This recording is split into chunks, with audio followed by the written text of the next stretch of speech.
Hari Om, Radhe Krishna, chanting the slokas from the 8th chapter of Srimad Bhagavad Gita, from verses 20th to 28th. 20th verse of the 8th chapter of Srimad Bhagavad Gita. Parastasmattu bhavonyah Parastasmattu bhavonyah Vyakto vyaktat sanatanah Vyakto vyaktat sanatanah Yah sa sarveshu bhuteshu Nashyatsu na nivanashyati Nashyatsu na vinashyati Avyaktoshara ityuktah Tamahuh paramam gatim Yam prapya na nivartante Tadhama paramam mama Purusha saparah partha Bhaktya labhyastvananyaya Yasyantah sthani bhutani Yena sarvamidam tatam Yatra kale tvanavrittim Avritim chaiva yoginah Prayathayanti tam kalam Vakshyami bharatarishabha Agnir jyotirrah shuklah Shanmasa uttarayanam Tatra prayatha gachanti Brahma brahma vidho janaha Dhumo ratristatha krishnah Shanmasa dakshinayanam Tatra chandramasam jyotihi Yogi prapya nivartate Shukla krishne gathi hete Jagatah shashvate mate Ekaya yatyana vrittim Ananya vartate punah Naithe shriti partha janan Yogi mukhyati kaschana Tasmat sarveshu kaleshu Yoga yukto bhavarjuna Vedeshu yajneshu tapassu chaiva Dhaneshu yat punya phalam pratishtham Atyeti tat sarvamidam viditva Yogi param sthanamupayiti chadyam Om tat saditi Srimad Bhagavad Gitasu Upanishadsu Brahma Vidyayam Yoga Shastre Sri Krishna Arjuna Samvade Akshara Brahma Yogo Nama Ashtamodhyayah. Hari Om, Radhe Krishna. Hari Om, Radhe Krishna. Chanting of the 9th chapter of Srimad Bhagavad Gita. अथ नवमोऽध्यायः श्रीभगवानुवाच इदं तु ते गुह्यतमं प्रवक्ष्याम्यनसूयवे ज्ञानं विज्ञानसहितं यज्ञात्वा मोक्षसे शुभात् राजविद्या राजगुह्यं पवित्रमिदमुत्तमम् प्रत्यक्षावगमं धर्म्यं सुसुखं कर्तुमव्ययम् अश्रद्धधानाः पुरुषाः धर्मस्यास्य परं तप अप्राप्य मां निवर्तन्ते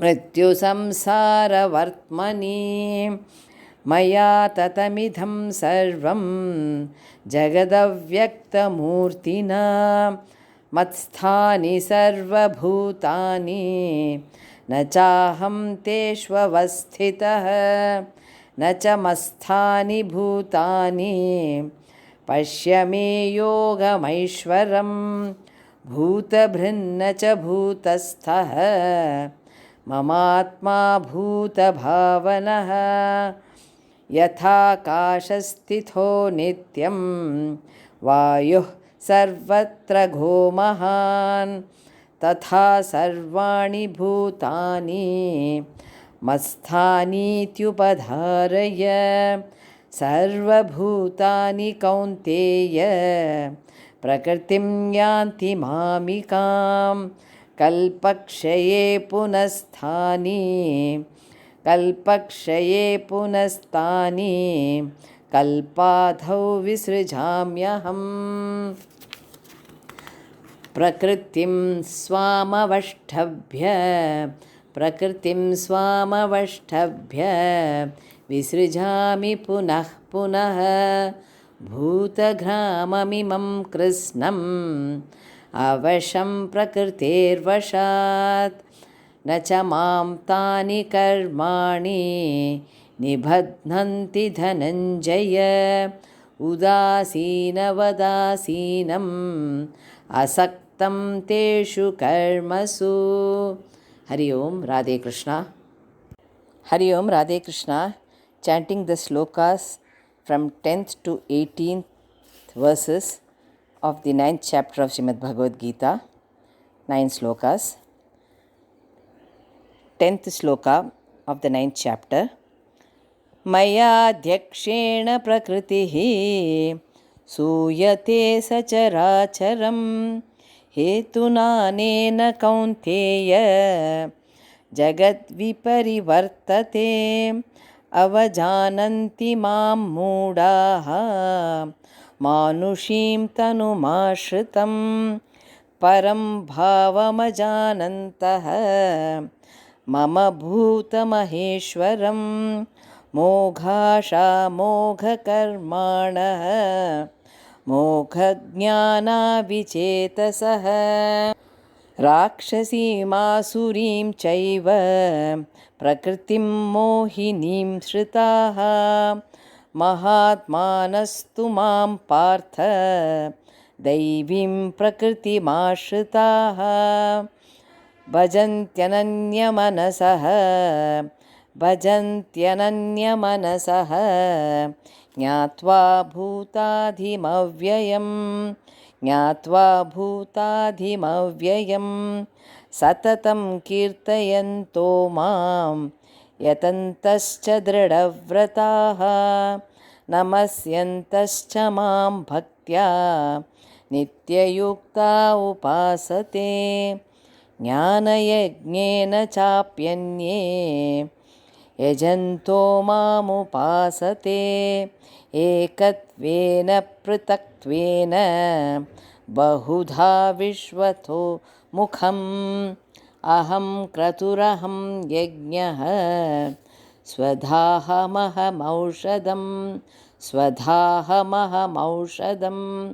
मन्त्रोऽहमहमेवाज्यम् अहमग्निरहं हुतं पिताहमस्य जगतः माता धाता पितामहः वेद्यं पवित्रमोङ्कारः ऋक्सामयजुरेव च गतिर्भर्ता प्रभुः साक्षी निवासः शरणं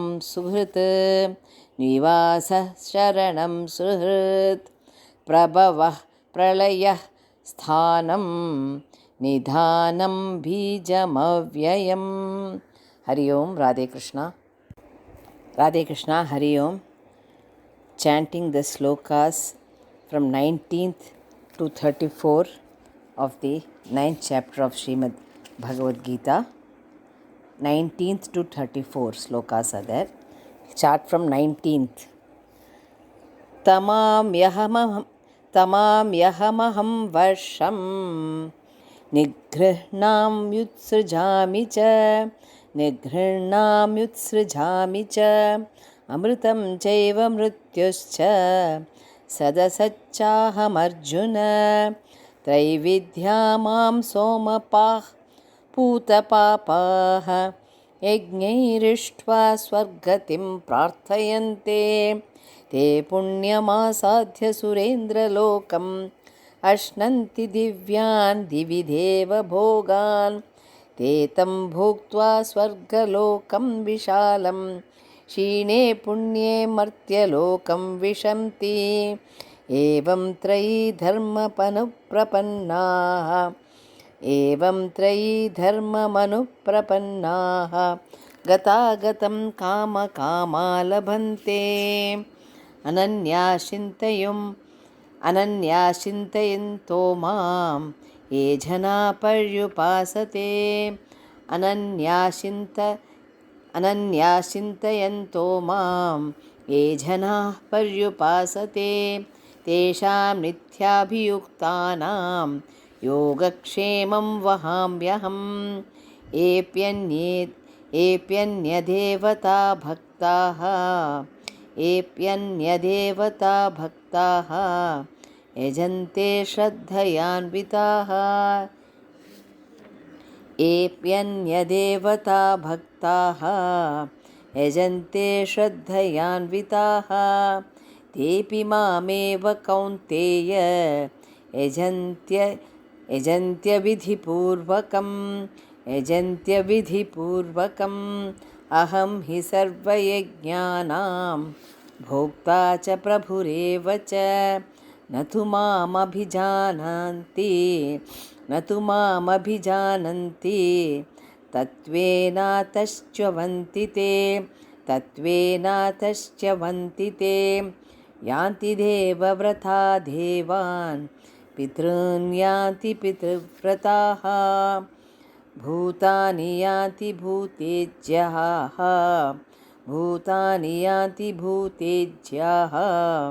यान्ति मध्याजिनोऽपि मां। पत्रं पुष्पं फलं तोयं यो मे भक्त्या प्रयच्छति तदहं भक्त्युपहृतम् अश्नामि प्रयतात्मनः। यत्करोषि यदश्नासि यज्जुहोषि दधासि यत्तपस्यसि कौन्तेय तत्कुरुष्व मदर्पणम्। शुभाशुभफलैरेवं मोक्ष्यसे कर्मबन्धनैः। सन्न्यासयोगयुक्तात्मा विमुक्तो मामुपैष्यसि। समोऽहं सर्वभूतेषु न मे द्वेष्योऽस्ति न प्रियः। ये भजन्ति तु मां भक्त्या मयि तेषु चाप्यहम्। अपि चेत्सु दुराचारः भजते मामनन्यभाक् साधुरेव समन्तव्यः सम्यग् व्यवसितो हि सः। क्षिप्रं भवति धर्मात्मा शश्वच्छान्तिं निगच्छति। कौन्तेय प्रतिजानीहि न मे भक्तः प्रणश्यति। मां हि पार्थव्यपाश्रित्य येऽपि स्युः पापयोनयः। श्रियो वैश्यास्तथा शूद्राः तेऽपि यान्ति परां गतिं। किं पुनर्ब्राह्मणाः पुण्याः भक्ता राजर्षयस्तथा। अनित्यमसुखं लोकम् इमं प्राप्य भजस्व मां। मन्मना भव मद्भक्तः मध्याजी मां नमस्कुरु। मामे वैश्यसि युक्त्वैवम् आत्मानं मत्परायणः। ॐ तत्सदिति श्रीमद्भगवद्गीतासु उपनिषत्सु ब्रह्मविद्यायां योगशास्त्रे श्रीकृष्णार्जुनसंवादे राजविद्या राजगुह्ययोगो नाम 9मोऽध्यायः। राधे कृष्णा। हरि ओम्। Hari Om, Radhe Krishna. Chanting of the 10th chapter of Srimad Bhagavad Gita from slokas 1 to 11. अथ 10मोऽध्यायः श्रीभगवानुवाच भूय एव महाबाहो शृणु मे परमं वचः। यत्तेऽहं प्रीयमाणाय वक्ष्यामि हितकाम्यया। न मे विदुः सुरगणाः प्रभवं न महर्षयः। अहमाधिर्हि देवानां महर्षीणां च सर्वशः यो मामजमनाधिं च वेत्ति लोकमहेश्वरम् असम्मूढः समर्थ्येषु सर्वपापैः प्रमुच्यते बुद्धिर्ज्ञानमसम्मोहः क्षमा सत्यं दमः शमः सुखं दुःखं भवो भावः भयं च भयमेव च अहिंसा समता तुष्टिः तपोधानं यशो यशः भवन्ति भावा भूतानां मत्थ एव पृथग्विधाः महर्षयः सप्त पूर्वे चत्वारो मनवस्तथा मद्भावा मानसा जाताः येषां लोक इमाः प्रजाः एतां विभूतिं योगं च मम यो वेत्ति तत्त्वतः सोऽविकम्पेन योगेन युज्यते नात्र संशयः अहं सर्वस्य प्रभवः मत्तः सर्वं प्रवर्तते इति मत्वा भजन्ते मां बुधा भावसमन्विताः मच्चित्ता मद्गतप्राणाः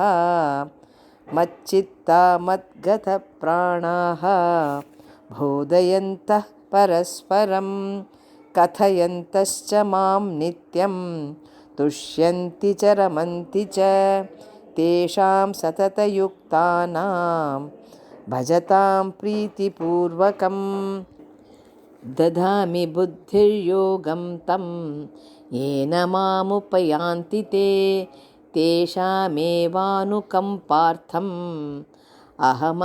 अहमज्ञानजं तमः नाशयाम्यात्मभावस्तः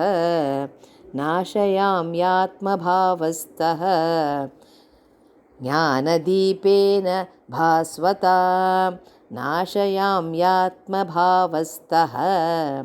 ज्ञानदीपेन भास्वता। हरि ओम राधे कृष्णा। हरि ओम Radhe Krishna. Chanting slokas from 12 to 22 of the 10th chapter of Srimad Bhagavad Gita.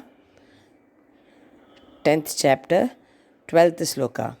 Arjuna uvacha param brahma param dhama pavitram paramam bhavan purusham shashvatam divyam adidevamajam vibhum ahustvam rishayah सर्वे देवर्षिर्नारदस्तथा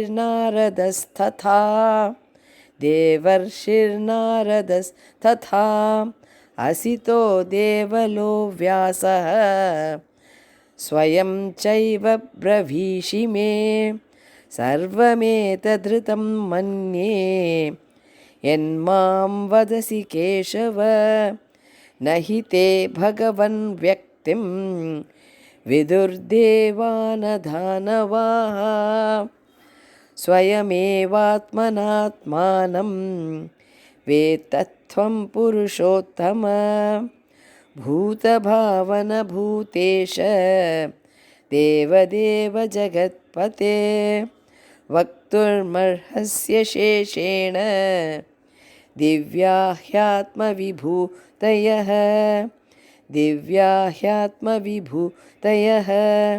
याभिर्विभूतिभिर्लोकान् इमां स्त्वं व्याप्य तिष्ठसि कथं विद्यामहं योगिन् त्वां सदा परिचिन्तयन् केषु च भावेषु चिन्त्योऽसि भगवन्मया विस्तरेणात्मनो योगं विभूतिं च जनार्दन भूयः कथय तृप्तिर्हि शृण्वतो नास्ति मे मृतं। श्रीभगवानुवाच हन्त ते कथयिष्यामि दिव्या ह्यात्मविभूतयः प्राधान्यतः कुरु श्रेष्ठ नास्त्यन्तो विस्तरस्य मे। अहमात्मा गुडाकेश सर्वभूताशयस्थितः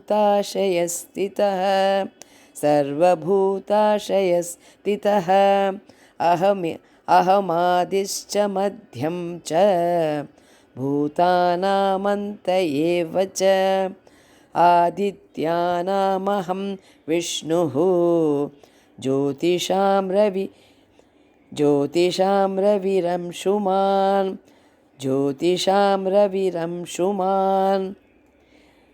मरीचिर्मरुतामस्मि नक्षत्राणामहं शशि।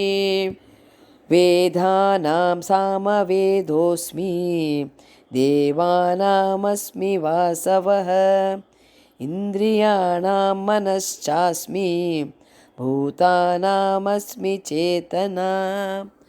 Hari Om, Radhe Krishna. Recorded the slokams from 11 to 22 of the 10th chapter. Radhe Krishna.